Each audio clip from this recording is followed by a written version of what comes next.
Estem treballant dos directors, que és una directora i un director, que és una cosa poc habitual, però que ens serveix un poc també per explorar el funcionament de com podem ser complementaris i no estar discutint a veure quina és la decisió. Li faré una cançoneta per veure si ja s'adorm.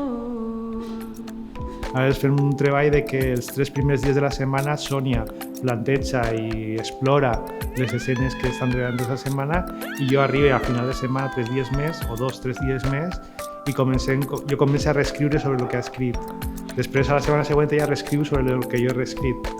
I d'alguna manera, aquesta forma de treballar el que fa és dissoldre un poc la marca del director, no? I de la meua i de la de Sònia, no? La dissol, la barreja, la canvia i la compartís amb les actrius, que crec que és per a mi és el més important.